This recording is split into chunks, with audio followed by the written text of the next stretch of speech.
Welcome to The Explainer. Today, we're digging into commentator Dr. Umar Johnson's take on this recent flood of lawsuits hitting some of the most powerful men in Black entertainment. We've seen a whole string of these high-profile allegations, from Hollywood all the way to the church, and the perspective we're looking at today connects them all with a pretty controversial theory. So, the idea here is that this isn't just a bunch of separate, random incidents. The argument is that a pattern is starting to show, one that ties together accusations against these giants of media, music, and even the ministry. To really get what's going on, this viewpoint says we have to look past the headlines and start seeing the threads that connect all these cases. So, what is that connecting thread? Well, according to this analysis, it's a really complex mix of alleged blackmail, a kind of spiritual decay, and some really deep-seated psychological trauma. To understand this, we've got to see how these individual stories are woven into a much, much bigger theory. Okay, let's dive right in. We're going to start with the lawsuits against the media mogul himself, Tyler Perry. This analysis uses these allegations as like the textbook example of what it calls a gay-for-pay situation. Basically, the idea is there was a deal, sexual favors in exchange for a career boost, and that deal went south. Okay. So the analysis really kicks off by digging into the timeline from the first accuser, Derek Dixon. And right away, it starts poking holes in the story, asking questions about his actions. After that first alleged incident, Dixon apparently went back to sleep and then went back to Perry's house for a second visit. The argument is that's just not what someone who's genuinely trying to escape a bad situation would do. And this quote right here, this really gets to the heart of the skepticism in this analysis. The whole point is, if you were a man who was truly scared for your safety, would you lock yourself in the house in a bathroom, or would you make a run for your car and get the heck out of there? This line of questioning is totally central to the theory that the accuser's story just doesn't add up. And then things get even more complicated with a second accuser, Mario Rodriguez. Now, get this. The analysis finds it super suspicious that Rodriguez, who was supposedly the first victim in chronological order, actually filed his lawsuit after Dixon did. But what's seen as the real kicker here is that both men have the exact same attorney, which this viewpoint argues might just point to some kind of coordinated effort. And that brings us to the core of the theory. It's argued that these lawsuits aren't about harassment at all, but that they're a form of blackmail after a deal fell through. The argument goes that these men were willing to play ball in this gay-for-pay scenario, but when the big career opportunities they were expecting never showed up, they switched gears and filed a lawsuit to get their payout that way. All right, now let's shift gears. The analysis moves away from Hollywood and these alleged financial motives to what it calls a deep spiritual crisis happening in the Black church. The power dynamics here are different, but the argument is that the danger is just as real, if not more so. So here, the spotlight turns to gospel superstar Donnie McClurkin and Bishop T.D. Jakes, which brings in this whole new dynamic of spiritual authority. In the McClurkin case, a former assistant is alleging assault. Now, the allegations against Jakes were from a former church member decades ago, and it's worth noting those lawsuits have since been mutually dropped by both sides. Now, in the McClurkin case, this perspective points to what could be a smoking gun.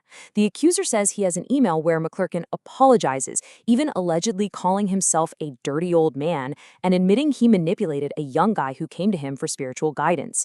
The viewpoint we're looking at says, for McClurkin's sake, you have to hope this email is fake, because if it's real, well, that's pretty much a direct admission of guilt. And this is where the spiritual framework of the analysis really comes into play. It doesn't see these things as just simple moral failings. No, it's framed as a spiritual problem, a so-called zesty spirit that's taking over the church leadership. The theory is that this creates this awful, vicious cycle where men who were abused as boys grow up to do the same thing to others. But here's where things get interesting. This isn't a one-size-fits-all theory that's being applied to every single case. The analysis actually shows a lot of nuance when it starts talking about the lawsuits against Will Smith and the music executive L.A. Reid. It sees totally different things at play there. And yeah, this is a really sharp contrast. I mean, while the Perry accusers are looked at with a ton of suspicion, this analysis shows real, genuine sympathy for Will Smith's accusers. It completely drops the gay-for-pay theory and reframes this case as something totally different: corporate intimidation and wrongful termination. So here's the story, according to the lawsuit. After the violinist Brian King Joseph reported being harassed, someone from Smith's management team allegedly retaliated. The claim is they went into his hotel room and laid out his private HIV medication and a hospital discharge paper, basically exposing his private medical status right before he was fired. The argument here is that the problem wasn't with Will Smith himself, but with his staff, which makes this the first accuser that this viewpoint actually expresses sympathy for. Now, with the L.A. Reid case, the analysis kind of splits the difference. It says the claim of career sabotage from former executive Drew Dixon seems really credible, especially since John Legend is apparently going to testify. But it's pretty skeptical about the sexual assault claim, mainly because it was filed 22 years after it supposedly happened. The thinking is that's just going to be incredibly difficult to prove in court. So, what's the why behind all this? What's the root cause for all these alleged actions? Well, the explanation we're given isn't just spiritual, it's also deeply psychological, and it traces the roots all the way back to childhood trauma. The theory goes that for a lot of the accused men, including Tyler Perry and Donnie McClurkin, who've both talked about this publicly, their alleged behavior is rooted in their own awful experiences of being sexually abused when they were kids. And that early trauma, the argument goes, kicks off a psychological battle that can last a lifetime. So this is how the psychological progression is laid out. It all starts with that childhood trauma, which is said to create this unconscious need for male validation, a need the argument goes that predators can exploit. Then, over time, the unconscious mind starts trying to repeat that first traumatic experience. And that's the moment, according to this analysis, where spiritual demons can grab hold and start operating against a person's conscious will.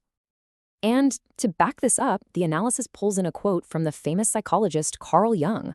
The principle is simple. If you don't get therapy to make that unconscious stuff conscious, to really understand and reframe that early trauma, then those hidden drives are just going to keep running your life, often with really destructive results. So why does any of this matter beyond the famous people involved? Well, this perspective wraps up by laying out what it sees as a truly devastating cultural impact, not just on the Black community, but on the perception of Black men everywhere. In the end, the argument is that this is basically a lose-lose situation. If these powerful men are guilty, it tarnishes how all Black men are seen. But if the accusers are making up stories for a payday, that damages the credibility of real victims down the road. The point is, no matter how these cases turn out, the community loses. And this quote, this just powerfully summarizes the biggest fear at the heart of this viewpoint. The argument is that these huge public scandals, whether they're true or false, just pour gasoline on the fire of the most damaging, historic, and racist stereotypes about Black men being hypersexual and predatory.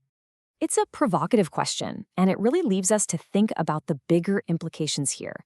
This whole analysis forces you to ask, are we just looking at the isolated personal failings of a few powerful guys? Or are these scandals symptoms of a much deeper crisis of masculinity, of accountability, and of unresolved trauma bubbling up within the culture?